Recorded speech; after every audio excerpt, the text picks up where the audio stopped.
طبعا دائما نسأل يا جماعة عن موضوع شفط الدهون. هل شفط الدهون ينزل وزن؟ يعني أنا لما أعمل شفط دهون هذا راح ينزل وزني؟ يعني شفط الدهون الشخص يجي بدين بعد ما يعمل عملية تلاقي منحوت ونحيف؟ طبعا هذا كلام خاطئ تماما. عملية شفط الدهون شيء، وعمليات البدانة الأوبيزيتي شيء آخر. دائما نقول على هذا الأمر، ودائما نركز عليه، ودائما نعطي عليه تسجيلات، لأنه أكثر الناس خربط.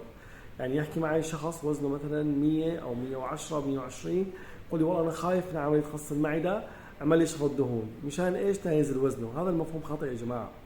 عملية شفط الدهون هي عملية رسم ونحت الجسم، يعني إجراء شكل جديد لجسم أصلا ما في بدانة. غالبا تتم عند النساء اللي يصير عندهم مثلا بعد عدة حمول انطواء بالبطن أو شحوم متركزة بمنطقة الخواصر أو منطقة البطن.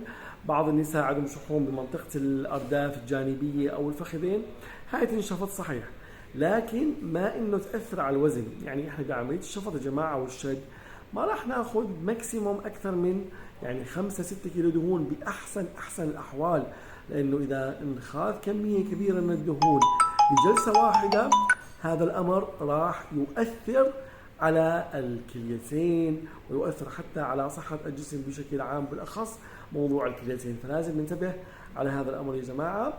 شفط الدهون شيء، وعمليات الأوبيزيتي أو البدانة شيء آخر. عمليات البدانة هي قص المعدة، تحويل المسار، بالون المعدة، كبسولة ذكية، بوتوكس، إلى آخره. وعليكم العافية وجمعتكم مباركة.